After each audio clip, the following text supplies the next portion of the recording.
Teachers क्लासवे YouTube channel पर समस्त श्रद्धेय पाठकगणों एवं विद्यार्थियों का हार्दिक स्वागत करते हैं। आज हम लोग संस्कृत व्याकरण में स्वर संधि के दो भेद पूर्व में पढ़ चुके हैं। आज हम लोग उसके बाद के जो प्रकार हैं स्वर संधि के, उसके विषय में अध्ययन करेंगे। इसके पूर्व वाले भाग में, प्रथम पार्ट में, हम लोगों ने संधि के विषय में पूर्ण रूप से व्याख्या किया। उसके बाद संधि के प्रकार कौन कौन से हैं उसके विषय में वर्णन किया गया, तथा दीर्घ स्वर संधि और गुण स्वर संधि को हमने व्याख्या किया था उदाहरण से। आज हम लोग उसके आगे की संधि है वृद्धि स्वर संधि, उस पर चर्चा करते हैं। उसका सूत्र सहित पहले पूरे परिभाषा लिखते हैं, उसका नियम लिखते हैं, उसके बाद उदाहरण सहित आपको अच्छे ढंग से उसको समझाते हैं। तो नंबर 3 है वृद्धि स्वर संधि।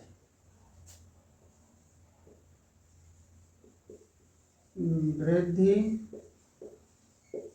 स्वर संधि।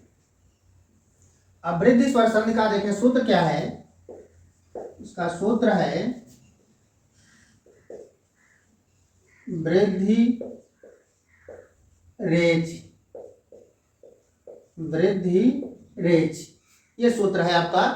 अब इस सूत्र के अनुसार इसका नियम क्या बनता है, नियम देख लिया जाए। नियम अ या आ के बाद, अ या आ के बाद एच प्रत्याहार, एच शब्द आया है, एच प्रत्याहार,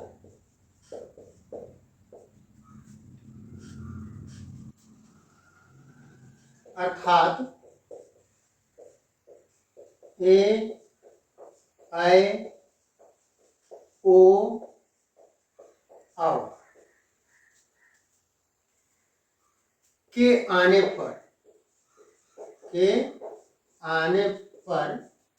दोनों को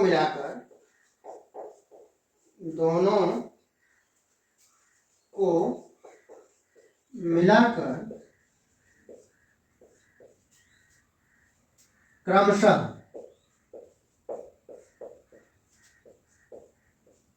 ऐ तथा औ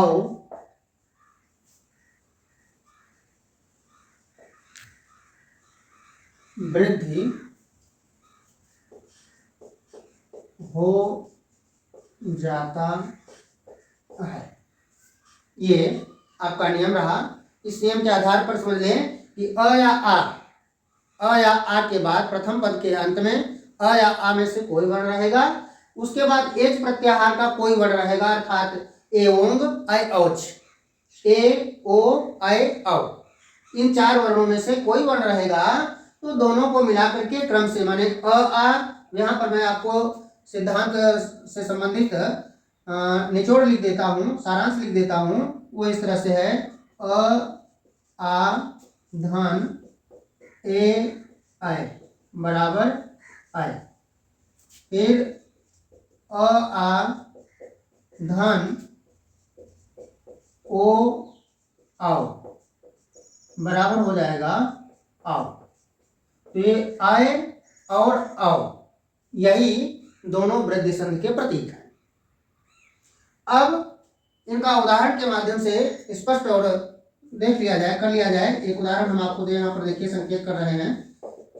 उदाहरण अ या आ के बाद ए या ऐ आए ना, जैसे ये है सदा धन ए, तो इसको अलग अलग कर ले हम। स द में स्वर है आपका आ, उसके बाद है ए, फिर है वो।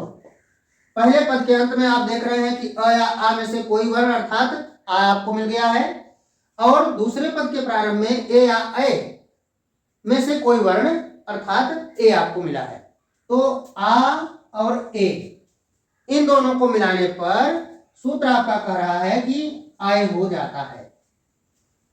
अब हर पदों को मिला दीजिए, देखिए आपका शब्द बन जाएगा स द में ऐ की मात्रा, ऐ की मात्रा लगा दिया, आगे बचा हुआ बन गया आपका सदैव। ये आप उदाहरण सही देख रहे हैं तो एकदम स्पष्ट हो रहा है कि वृद्धि संधि में क्या है। वृद्धि का भाव ही है ऐ तथा औ। यदि आपसे पूछा जाए कि वृद्धि संधि के अंतर्गत क्या वर्ण है तो ऐ औ ये वृद्धि संधि के वर्ण है। इसी को वृद्धि संधि कहा ही जाता है। जैसे गुण संधि में हमने आपको संकेत किया था इसके पूर्व में कि ए तथा ओ ये गुण संधि के परिचायक हैं, ऐ तथा औ ये वृद्धि संधि के परिचायक हैं। अब अन्य और उदाहरणों के माध्यम से स्पष्ट कर लेते हैं। देखें तो हमको और स्पष्ट हो जाएगा। कुछ उदाहरण आपके सामने और प्रस्तुत कर दे रहे हैं, देख लिया जाए।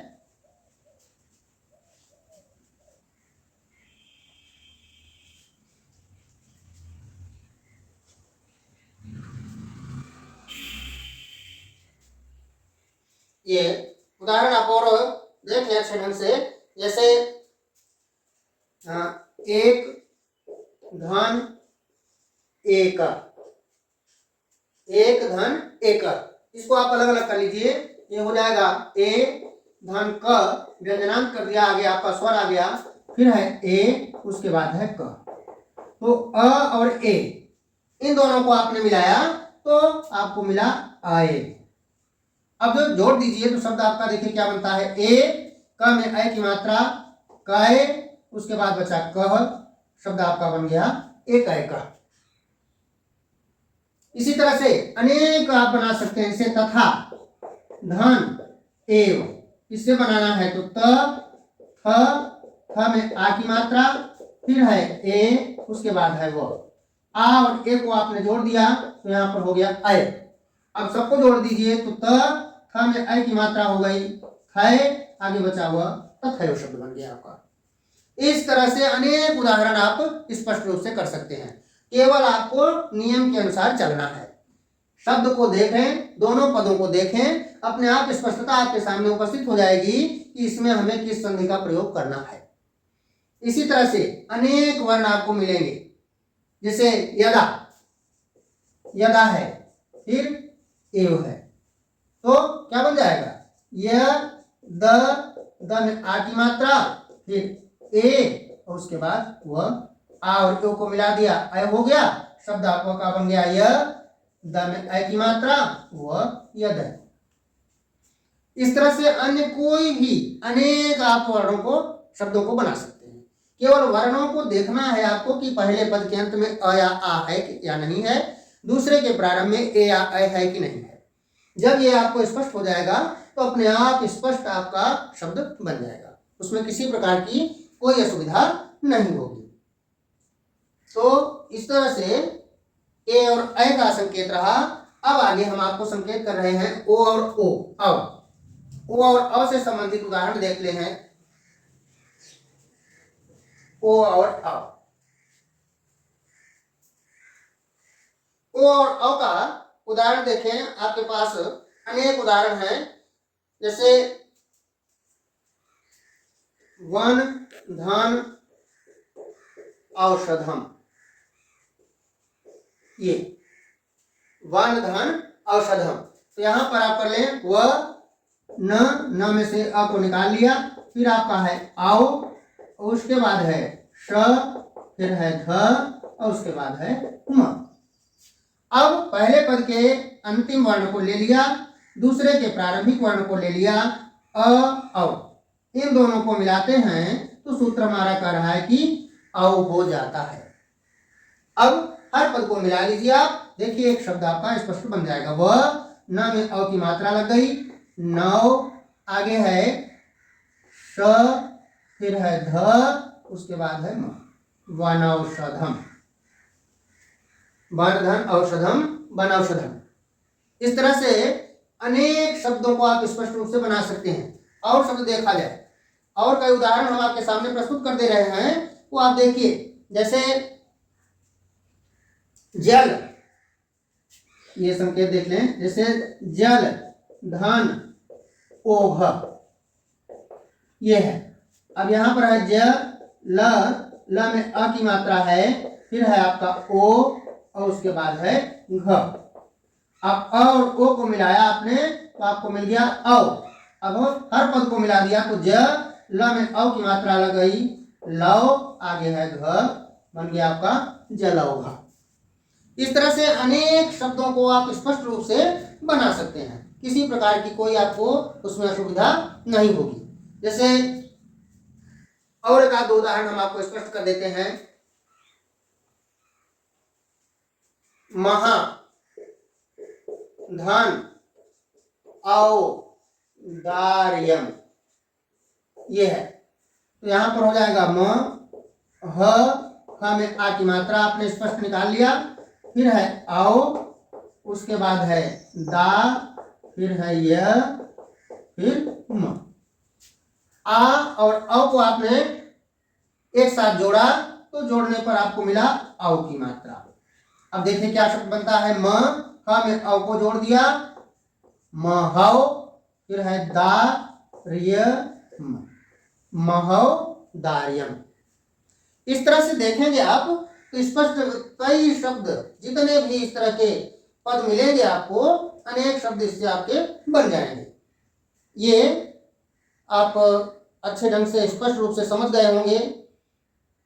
अगर कहीं असुविधा समझ में आती हो तो और उदाहरण आपको स्पष्ट किया जा सकता है, और उदाहरण हम बता सकते हैं, संकेत कर सकते हैं, लेकिन हर एक का नियम यही रहेगा जो आपके सामने रखा गया है।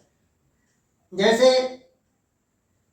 कन्या धन ओदनम शब्द हमने आपको संकेत कर दिया, जैसे कन्या ना, एक उदाहरण और दे देते हैं, उसके बाद फिर अपने से आप स्पष्ट करिएगा, फिर हम अगली संज्ञा आपको संकेत करते हैं। जैसे कन्या है धन ओदनम, ये तो ये क है, इधर न्य है, फिर आ को निकाला, उसके बाद ओ, फिर द, फिर न, उसके बाद म। अब आ और ओ को जोड़ दिया आपने तो आपको मिला औ। अब जोड़ लीजिए क, न्य, उसमें औ की मात्रा कन्यौ, फिर द, न, म, कन्याउदनम।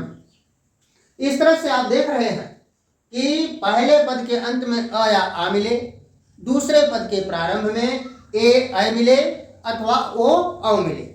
तो ऐ मिलता है तो ऐ की मात्रा हो जाएगी, ओ या औ मिलता है तो औ की मात्रा हो जाएगी। यही स्पष्ट आपका वृद्धि स्वर संधि है। पूर्ण रूप में आप इसको स्पष्ट रूप से समझ गए होंगे। अब अगली संधि पर हम चलते हैं, वो है नंबर 4 यण स्वर संधि। नंबर 4 है यण स्वर संधि।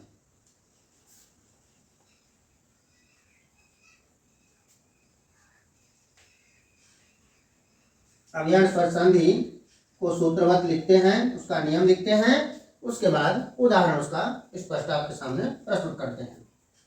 यह है नंबर 4 यण स्वर संधि। यण स्वर संधि, इसका सूत्र है, देख लें आप, इको यण ची, इको यणच। इसको अभी हम स्पष्ट आपको करते हैं, चाहे तो यहां पर देख लें, इक धन यण धन अच, ये 3 प्रत्याहार आपके सामने यहां उपस्थित हैं। इक प्रत्याहार, यण प्रत्याहार, अच प्रत्याहार। इक यण अच, अभी स्पष्ट रूप से संस्कृत में आपको हम संकेत कर देते हैं। इक यण स्यात् अच परे, इक के बाद अच अर्थात अच परे, अच ये सप्तमी लगी हुई है, किसी स्वर के अच का भाव हुआ कोई स्वर, कोई असमान स्वर आता है तो इक के स्थान पर यण हो जाता है। हम नियम को देख ले पहले हम लोग स्पष्ट रूप से लिख करके, और स्पष्टता आ जाएगी। नियम, इक प्रत्याहार, इक प्रत्याहार अर्थात ई उ री ली के बाद अच अर्थात किसी स्वर के आने पर, किसी स्वर के आने पर, अभी तक इसके पहले जो हम लोगों ने लिखा था उसमें सब में लिखा था कि दोनों को मिलाकर, अब दोनों को मिलाकर यह व्यवस्था खत्म हो गई। अब देखें किसी स्वर के आने पर इक के स्थान पर क्रमशः यण प्रत्याहार, अर्थात य व र ल हो जाता है। ये आपका स्पष्ट पूरा सूत्र रहा, पूरा नियम स्पष्ट हो गया आपका। इक प्रत्याहार अर्थात ई उ री ली के बाद अच अर्थात किसी स्वर के आने पर, किसी असमान स्वर के आने पर इक के स्थान पर क्रमशः यण प्रत्याहार अर्थात य व र ल हो जाता है। इसको जो हम एक चार्ट के रूप में आपको स्पष्ट संकेत करते हैं वो देख लें और स्पष्ट हो जाएगा आपके पास कि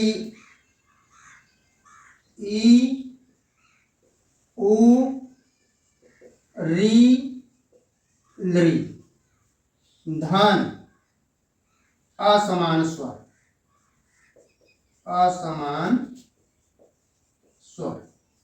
ठीक, तो अब यहां पर ई के स्थान पर होना का है य, उ के स्थान पर व, री के स्थान पर र, ली के स्थान पर ल, धन कोई स्वर।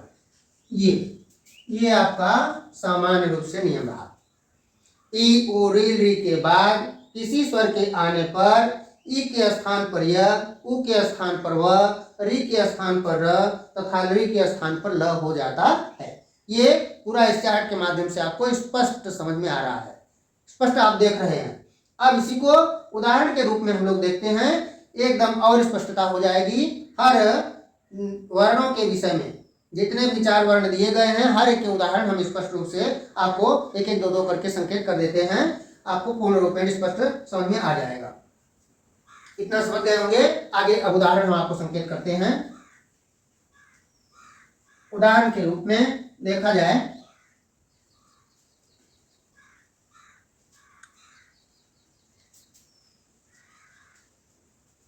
उदाहरण उदाहरण उदाहरण देखें। इति, पहले ई आना चाहिए, इसको हम देखें। इति धन आदि। ठीक, इति धन आदि। अब इसको आप अलग अलग कर लें और स्पष्ट हो जाएगा। ई त में छोटी की मात्रा लगी है, छोटी की मात्रा को अलग कर लिया आपने। उसके बाद आपका स्वर है आ, फिर है दी। ये हर वर्ण आपके स्पष्ट हो गए हैं। अब सूत्र देखिए आपका कह रहा है कि इक यण स्यात् अच परे। इक के बाद किसी स्वर के आने पर, तो इक अर्थात ई आ गया है पहले पद के अंत में, इसके बाद किसी स्वर के आने पर अर्थात कोई स्वर आपका आ मिल गया है, तो ई के स्थान पर क्या होता है? तो सूत्र आपका कह रहा है कि ई के स्थान पर क्रम से यण हो जाता है, अर्थात ई के स्थान पर क्या होगा? य हो जाएगा। यहां पर ई के स्थान पर हो गया य। अब ई के स्थान पर यह व्यंजनांत हो गया, तो आप पदों को मिला लीजिए। देखिए आपका स्पष्ट शब्द बन जाएगा। ई, ये आधा त है, आधा त लिख दिया। ये भी आधा यह है, लेकिन इसके साथ जुड़ने वाला आ है, तो यह में आ को जोड़ दिया तो हो जाएगा या। अब आगे वर्ण बचता है आपका दी, तो शब्द आपका बन जाता है इत्यादि। इति धन आदि बराबर इत्यादि। इसी तरह से अनेक उदाहरण आप बना सकते हैं। इसे इति धन अपि, तो यहां पर क्या करेंगे? ई, फिर त में ई, फिर अ, उसके बाद है पी। अब ई के स्थान पर यहां पर भी यह हो गया। अब देखिए क्या बना? ई आधा त, यह में अ की मात्रा है तो पूरा यह, और इधर हुआ पी, बन गया इत्यपि। इस तरह से और उदाहरण आपको हम एक स्पष्ट कर देते हैं। इन उदाहरणों के माध्यम से आप चाहें तो अच्छे ढंग से किसी भी शब्द को, जो भी आपके पास आए, उन शब्दों को आप देख लें और देख करके पूर्ण रूपेण इसको स्पष्ट कर सकते हैं आप। देखें,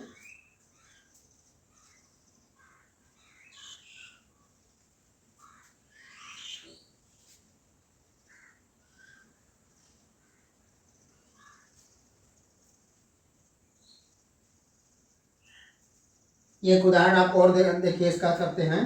ये है जैसे सुधी, धन, उपास्य, ये है।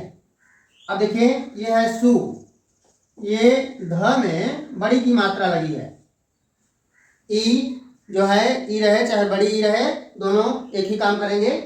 तो उसके आगे है फिर आपका उ, फिर है पा और फिर है स्या। ये उ आप देख रहे हैं, ये भी आपका स्वर है।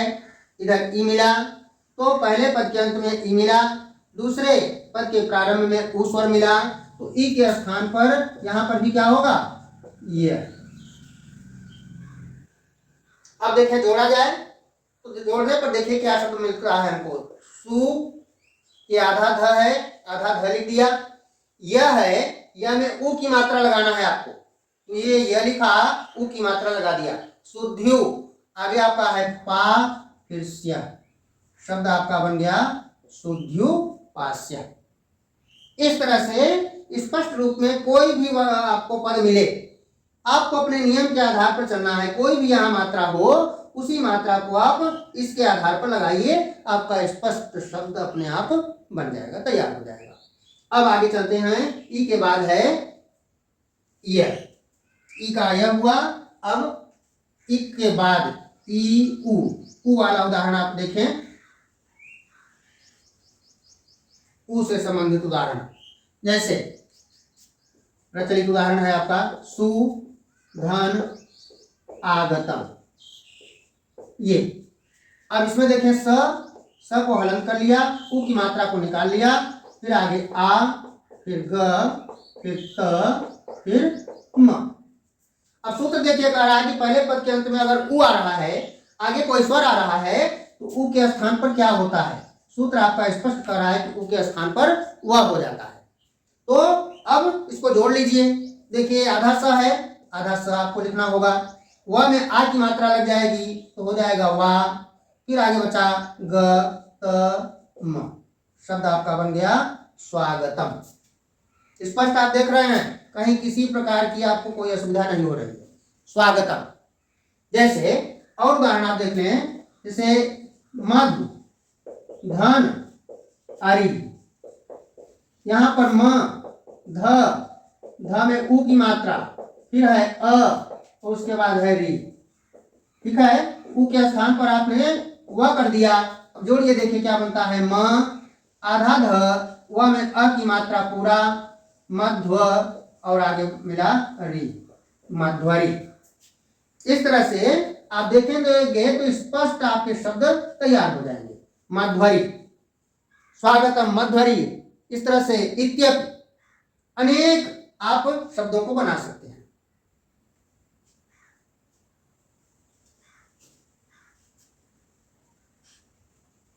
अब देखें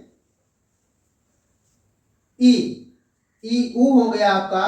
अब आगे मिला, अगला क्या है, ई उ री। री से संबंधित उदाहरण आप देखें, जैसे पितृ, धन, आज्ञा, ये। अब देखिए ई है, त में री को आपने निकाल लिया, री, धन है आ, फिर है ज्ञा। ठीक। अब सूत्र आपका कह रहा है कि री के स्थान पर क्या हो जाता है, र। री के स्थान पर र हो जाता है, क्योंकि य, व, र, ल, यण के अंतर्गत यही चार वर्ण आते हैं, तो री के स्थान पर र। अब जोड़ लीजिए, देखिए क्या शब्द बनता है। पी, आधा त लिख दिया, ये आधा र है, आधा र लिख दिया आपने। उसके बाद आ की मात्रा है, आ की मात्रा आपने लगा दिया, और आगे बचा ज्ञान, शब्द आपका बन गया पित्राज्ञा। ये जैसे धात्री, धन, अंश, देख लें क्या बनता है शब्द।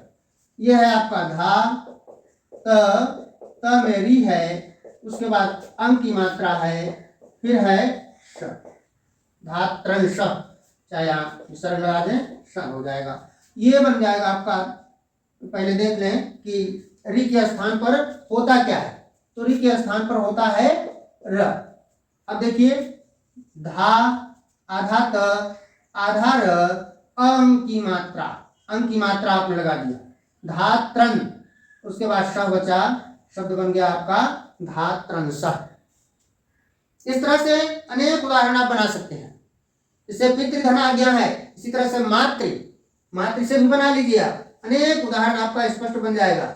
जैसे मातृ, धन आदेश, ठीक।